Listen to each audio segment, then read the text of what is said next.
रत्नागिरी शहरातील अत्तारी रेसिडेन्सी सहकारी गृहनिर्माण संस्थेच्या रहिवाशांसमोर बिल्डरने फसवणूक केल्यामुळे मोठा गंभीर प्रश्न उभा राहिलाय।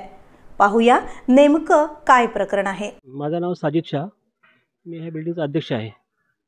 विषय असा आहे की 8 ते 10 वर्षापूर्वी ह्यांनी म्हणजे मनसूर अथारी बिल्डर्स ह्यांनी काय सोसायटी आमची करून दिला नाही, काय नाही, आमच्या फक्त वारं सोडून ठेवलं की आज करतो उद्या करतो। ह्या गोष्टीला 8 वर्ष झाली, हा काय लक्ष द्यायला तयार नाही। आणि आज अशी परिस्थिती आलेली आहे की म्युन्सिपाल्टी येऊन हे सगळं मध्ये रस्ता खोदायचं काम चालू केलं आणि आमचा रोड अक्षरशः बंद करून टाकलेला आहे की हातमध्ये एक माणूससुद्धा हातमध्ये येऊ शकत नाही। बिल्डरनी ह्याला काय विकला आणि काय विषय घातला आणि काय पैसे घातला आणि कोणी पैसे खाल्ला आणि काय आम्हाला काय माहीत नाही।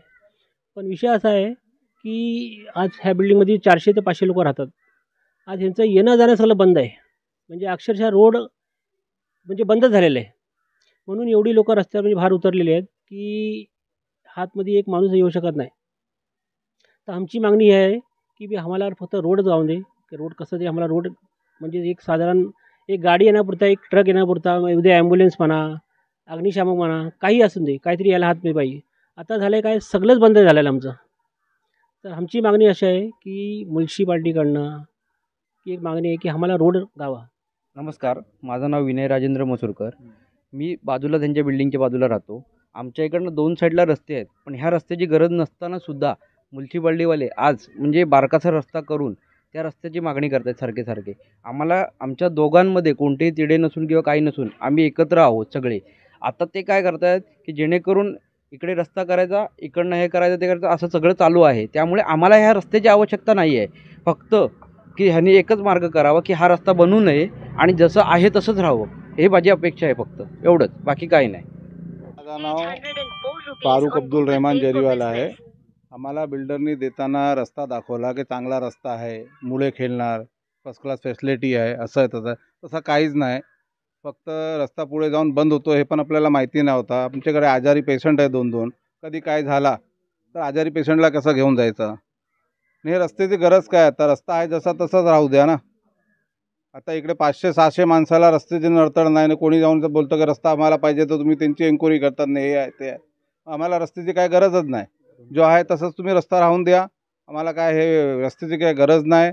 जसं आहे लहान मुलांचा खेळांचा वगैरे बोललं होतं तसं लहान मुलांचा खेळांचा वगैरे तुम्ही बनवून द्या आम्हाला दुसरी काय अपेक्षा नाही। तुम्ही आम्हाला तसं सहकार्य करा तर आम्ही पण सगळं मिळून तुम्हाला पण सहकार्य करणार। आता तुम्ही एकदमच रस्ताच बंद करून टाकणार की आमची गाडी नाही यायला पाहिजे, ॲम्ब्युलन्स नाही यायला पाहिजे, कोणी माणसाला अटॅक आला, काय दुसरी परिस्थिती झाली तर कसं माणसं जाणार, काय 6 फुटी 7 फुटी माणसाला उचलून टाकणार तिकडे, ते पण परिस्थिती आहे ना। जसं आहे तसा रस्ता राहू दे, आमची निमंत्रण विनंती आहे।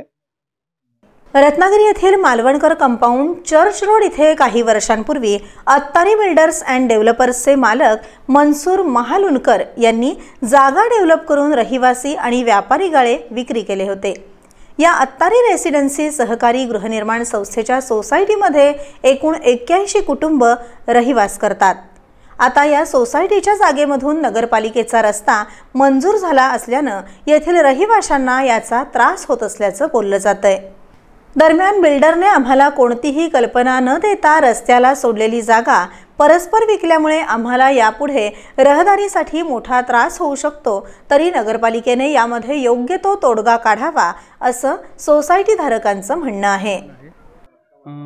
या बिल्डिंगमध्येच मी राहतो। हळूहळू या बिल्डिंगमध्ये राहताना काय गोष्टी कळायला लागल्या। आधी या बिल्डिंगमध्ये सोसायटी नव्हती, तेव्हा साजिद शाह यांनी पुढाकार घेऊन, हे बिझनेसमॅन आहेत, त्यांनी पुढाकार घेऊन स्वतःच्या बळावरती त्यांनी सोसायटी करण्याचा प्रयत्न केला आणि त्या काही लोकांनी साथ दिली बिल्डिंगच्या लोकांनी आणि ते यशस्वी झाले। नंतर हळूहळू कळायला लागलं की सोसायटी झाल्यानंतर आम्हाला असं कळायला लागलं, आमच्या वकिलाकडून, आमच्या कन्सल्टंटकडून असं कळायला लागलं की या बिल्डिंगमध्ये इल्लिगल कन्स्ट्रक्शनसुद्धा आहे। नंतर म्युन्सिपाल्टीकडून असं कळायला लागलं की यामध्ये गाडे इल्लिगल आहेत, काय इल्लिगल कन्स्ट्रक्शन केलेलं आहे। नंतर आम्हाला कळायला लागलं की पुढे जागा त्यांनी सांगितली होती मुलांना खेळण्यासाठी देणार आहे, ती जागा असं कळायला लागलं की तिथे तो बिल्डिंग बनणार आहे। त्याच्यानंतर थोड्या काळाने आम्हाला असं कळायला लागलं की इथे हा रस्ता आहे तो कोणालाही माहीत नाही आणि परिस्थिती अशी झाली की रस्ता होतं तर होतोय, हा रस्ता काहीतरी 8 मीटर 9 मीटरचा आहे। तो रस्ता असं म्युन्सिपाल्टीने कळलं आहे की हा जो रस्ता आहे तो बिल्डरने म्युन्सिपाल्टीना विकून टाकला आहे, म्हणजे ह्यांचा हक्क संपला।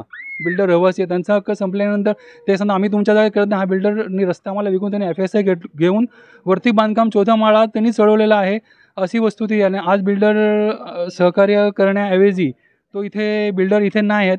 नंतर आम्हाला हळूहळू असं कळायला लागलं की बिल्डरनी ती जागा म्युन्सिपाल्टीमध्ये असं कळलं की बिल्डर असं सांगतो की ती जागा पास झाली आहे आणि ती जागा पास पण झालेली नाही.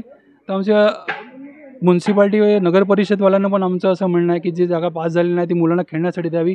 कारण 100 ते जवळपास 80-90 फ्लॅट्स आहेत. ते मुलं जाणार कुठे खेळायला? त्यांना इथे खेळायला कोण देत नाही, रस्त्यावर खेळायला देत नाही, बाजूचं खेळायला गेलं तर मुलं बोंबाबोंब करतात. तर त्यांनी हे सगळे सुखसुविधा ठेवायला पाहिजे होती. लहान मुलांसाठी खेळण्यासाठी काय नाही, वयस्कर लोकांसाठी बसण्यासाठी कुठलीही जागा नाही. बऱ्याच काही गोष्टी कळल्या आहेत, बऱ्याच काही गोष्टी बोलण्यासारख्या नाहीत. आमची अशी विनंती आहे, ज्या साहेब लोकांना आम्ही अर्ज केला आहे, ज्या अधिकाऱ्यांना त्यांना याच्यात आम्ही असं म्हणत नाही की तुम्ही रस्ता करू नका, तुम्ही रस्ता करा, आमचं काय म्हणणं नाही, सगळ्यांनाच होईल, पण तुम्ही रस्ता असा करा की आम्हाला यातून वाट द्यावी. आम्हाला अशी वाट द्यावी की आमच्यासाठी ॲम्ब्युलन्स येऊ शकते, अग्निशमन दल. उद्या कोण मेल, उद्या कोणाला अटॅक आला तिथपर्यंत आम्ही गेलो तर तो वारेल, तो वाचणार नाही इमर्जन्सी. इथे ॲम्ब्युलन्स आले त्याला आम्ही घेऊ शकतो आणि दवाखान्यात पोचू शकतो ना, अशी सगळी परिस्थिती झाली आहे. सगळ्यांचं असं म्हणणं आहे की बिल्डरने जेव्हा फ्लॅट्स दिले तेव्हा सगळे गोडी गुलाबी लावून दिले. कोणी असं इथे येऊन म्हणून दाखवू शकत नाही की ही गोष्ट बिल्डरने आम्हाला सांगितलेली होती आणि आम्हाला माहीत होती, असं कोण सांगणार नाही. सगळे आमचे फारुख भाई त्यांनी सांगितलं आम्हाला हा मोठा रस्ता आहे, हा रस्ता इथून जाणार, असं सगळं सांगितलं. हे तुमच्यासाठी खेळण्यासाठी मुलांसाठी जागा असणार, इथे पार्किंग करणार, इथे वॉटर पार्क करणार, असं सांगितलं. असं काही इथे केलेलं नाही. जागा खूप सुंदर होती, इथे पाण्या वगैरे खूप चांगली सोय आहे, पण तसं त्यांनी सजवलेलं नाही. ही वस्तुस्थिती आहे.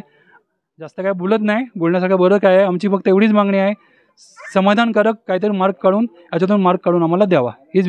माझं नाव आयशा मुश्ताक मेमन आहे. हे रस्ता बनवण्यासाठी जी आमची फसवणूक झाली आहे त्याबद्दल आम्ही तुमच्याबरोबर बोलत आहोत की हे 6 फीट त्यांनी सांगितलेलं आहे जो रस्ता होणार आहे आणि इथून क्रॉसमधून होणार आहे, त्याच्यामुळे आम्हाला खूप त्रास होणार आहे पुढे. त्याच्यासाठी इथे 80 ते 85 बिराडं इथे राहत आहेत. त्याच्यामध्ये कचऱ्याची गाडीपासून ते सगळा प्रॉब्लेम होणार आहे. जर असा रस्ता बांधला तर आमची येऊन जाऊन कुठं कसं काय होणार, रहदारी कशी होणार. आणि एवढी बिराडीमध्ये वयस्कर लोक पण आहेत त्याच्यात, तर ते कसं, त्यांना जर काय झालं तर ॲम्ब्युलन्स कशी येणार. एखादी प्रेग्नन्सी बाई असेल तर तिला इमर्जन्सी काय झाली तर ह्याला जबाबदारी काय. आणि लहान मुलांना खेळण्यासाठी वगैरे हे सगळं रिस्क होणार आहे पुढे जाऊन. त्यांनी विचार करायला पाहिजे होता एवढा. हे जे झाली फसवणूक झाली आमची त्याच्याबद्दल आम्ही काय बोलत नाही, पण तरीही त्यांनी विचार करायला पाहिजे होता. हां, आम्हाला रस्ता पाहिजे असं आमचं म्हणणं नाही की मी रस्ता बांधू नका, पण 5 मीटर तरी रस्ता सोडायला पाहिजे, जेणेकरून दुचाकी वाहन आहेत सगळ्यांची, 4 चाकी वाहन आहेत सगळ्यांची, ती कशी येऊन जाणार. कचऱ्याची गाडी आहे आणि व्हॅन वगैरे आहेत मुलांची शाळेची वगैरे, ते कसं का होणार. हशमत अब्दुल हमीद मोडक. आम्ही पण आत्ताच घेतलेला आहे, 4 महिने झाला. बिल्डरने आम्हाला एका सांगितलेलं नाही की रस्ता होणार आहे, फसवणूकच केलेली आमच्यासोबत. पण नोव्हेंबरमध्ये आम्ही आलेलो आहे, आत्ता माहिती पडलं की रस्ता जाणार आहे. असा रस्ता गेला तर आम्ही जाणार कुठून. सर्व बाकीचा प्रॉब्लेम आहे इकडून जायचा.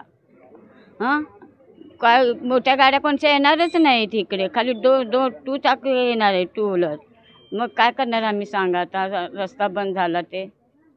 मैं अस्फिया मतीन मोगल। हम लोग को ये पता चला कि हम लोग का जो रोड है वो हम लोग का है नहीं एक्चुअली। तो यहाँ पे आने जाने के लिए 2 हाईवेज़ है ऑलरेडी है, मगर फिर भी यहाँ रास्ता बन रहा है और इससे हम लोग को आगे चल के फ्यूचर में बहुत इश्यूज़ होने वाले हैं। तो इसके लिए हम क्या करें हमको समझ में नहीं आ रहा। एम्बुलेंस यहाँ आ नहीं सकती, अगर कभी बिल्डिंग में बाई चांस आग लगती है तो फायर ब्रिगेड आ नहीं सकता। कोई प्रेग्नेंट औरत है या फिर कोई भी ऐसा है, ओल्ड एज, यहाँ पे बहुत सारे लोग रहते हैं। यहाँ पे बहुत सारे लोगों ने इसलिए फ़्लैट लिया क्योंकि यहाँ हॉस्पिटल नज़दीक है। तो अगर हम हॉस्पिटल ही नहीं जा सकते वक्त पे तो फिर हमें इस रोड का कुछ फ़ायदा नहीं है। अगर यहाँ दीवार बनती है तो फिर हम लोग को बहुत इशू होगा फ्यूचर में। और हम लोग की बस यही मांगनी होगी कि जो भी रोड है हम लोग का, जो हमको बोले थे उतनी भी हम लोग नहीं बोल रहे कि अभी हम लोग को प्लेग्राउंड दो वगैरह। यहाँ पे ऐसा बोलते हैं कि झाड़ लगाओ और झाड़ जगाओ वगैरह, मगर यहाँ पे अगर रोड बनता है तो फिर झाड़ वगैरह सब तोड़े ही जाएंगे, वो सीधा सीधा दिख रहा है हमें। तो फिर अगर हम लोग की ये मांगनी है कि जो रोड है हमारा जैसा है वैसा रहने दो, और अगर आपको रोड बनाना है तो हम लोग के लिए ऐसा स्पेसिफिक रोड छोड़ो कि 4 व्हीलर 3 व्हीलर और 2 व्हीलर आराम से आ जा सके, कचरे की गाड़ी रोज़ आ जा सके, बस इतना। Thank you. हां, माझं नाव फरीदा म्हाते. आम्ही पण इथंच ह्या बिल्डिंगमध्ये राहतो. जरा प्रॉब्लेम असा रस्त्याचा झाला आहे. पुढं कसं व्हायचं? लहान मुलं जायची कशी? अशी फसवणूक आम्हाला माहिती नव्हतं हे सगळं झालेलं. उद्या कोणी मेलं गेलं तर न्यायचं कसं? ते सुद्धा जागा ठेवणार नाही तुम्ही. मग आम्हाला हे जागेचं काहीतरी प्रॉब्लेम रस्त्याचं करून देणे.